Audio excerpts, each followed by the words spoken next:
वंशावली संरक्षक और सर्वधन अकादमी के अध्यक्ष राम सिंह राव रविवार को भीलवाड़ा दौरे पर रहे।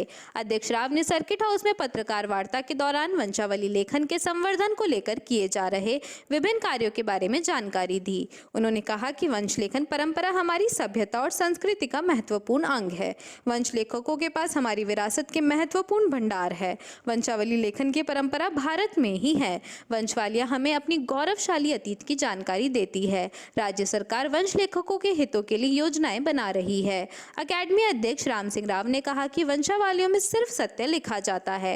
वंश लेखक किसी भी प्रलोभन से पूरी निष्ठा के साथ लेखन कार्य करते हैं। युवा पीढ़ी वंश लेखन परंपरा से भी जुड़ाव बनाए रखे। उन्होंने कहा कि समाज के हर व्यक्ति का जन्म से मृत्यु तक का संपूर्ण लेखा जोखा रखने वाली वंशावली लेखन की अनोखी परंपरा को उचित संरक्षक एवं प्रोत्साहन की आवश्यकता है।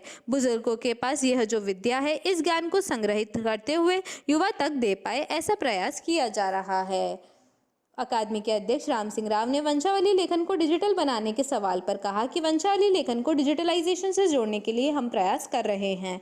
वंशावली लोगों की रोजी रोटी से जुड़ी हुई है, जिससे ऑनलाइन करने में कुछ समस्याएं हैं। वंश लेखकों की जानकारी शीघ्र ऑनलाइन होगी। कोई भी व्यक्ति अपने वंश के लेखक संबंधी जानकारी ऑनलाइन देख सकता है। ऐसे प्रयास किए जा रहे हैं। वंशावली संरक्षण एवं संवर्धन अकादमी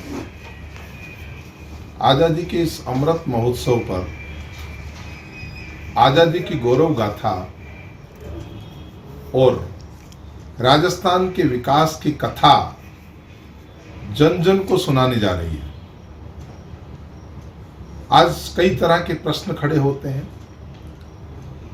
राजनीतिक लोगों द्वारा अपने फायदे के लिए अपने हिसाब से इतिहास बताया जा रहा है, अपने हिसाब से इतिहास बना रहे हैं, झूठा इतिहास बना रहे हैं, एक भ्रम पैदा कर रहे हैं। ऐसे में वंशावली लेखक का ये प्रयास रहे कि उन शहीदों को नमन करते हुए उस आजादी की गौरव गाथा हम जन जन तक पहुंचाएं कि किस तरह से आज हमारे लिए पूछते हैं भारतीय राष्ट्रीय कांग्रेस ने क्या किया।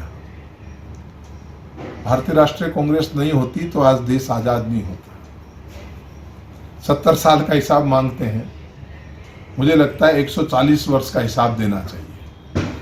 70 वर्ष का हिसाब से पहले 1885 से लेकर के 1947 तक के उस 62 वर्षों का इतिहास भी उनको बताना चाहिए कि किस तरह से 1885 से लेकर 1914 तक लोगों में एक चेतना का प्रादुर्भाव करना पड़ा, एक जागृति लानी पड़ी। ये लोगों ने तो दास्तां को स्वीकार कर लिया था, वो कोई प्रयास भी नहीं कर रहे थे कि हमें देश से आजाद होना है।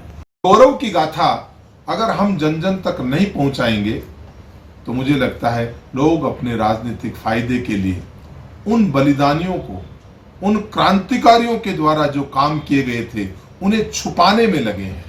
इसलिए वंशावली संरक्षण एवं संवर्धन अकादमी आम व्यक्ति तक, जन जन तक जाकर के पहले यह बताएगी कि देश आजाद कैसे हुआ। और 47 में आजाद होने के बाद हमारे सामने सबसे बड़ी समस्या थी भारत का एक संविधान हो। और 47 से लेकर 50 तक उन 3 वर्षों में एक बहुत बड़ी डिबेट चली। एक पूरा ये विचार हुआ कि किस तरह से हम संविधान की स्थापना करें। और बाबा साहब भीमराव अंबेडकर के उनको अध्यक्ष बना करके किस तरह से 300 आदमियों की टीम तैयार करके एक संविधान का निर्माण हुआ। और उसके बाद पूछते हैं नेहरू जी, वो पंचवर्षीय योजनाएं लेकर के आए, क्या होता था? एक सुई तक तो पैदा नहीं होती थी। उसके बाद में किस तरह से IIT, IIM, देश के अंदर बांध, इसरो, क्या क्या नहीं बना, किस तरह से संसाधन जुटाए गए। खंड खंड में विभक्त इस पूरे भारत को किस तरह से अखंड बनाया गया। जो आज अखंड भारत की बात करते हैं वो शायद भूल गए। करीबन 550 टुकड़ों में ये विभक्त भारत अलग अलग रियासतों में बटा हुआ था। उस खंड खंड में विभक्त भारत को किस तरह से एकजुट करने का काम आदरणीय जवाहरलाल नेहरू और सरदार वल्लभ भाई पटेल ने किया। जिस अखंड भारत का नक्शा हम देख रहे हैं, क्या क्या नहीं किया।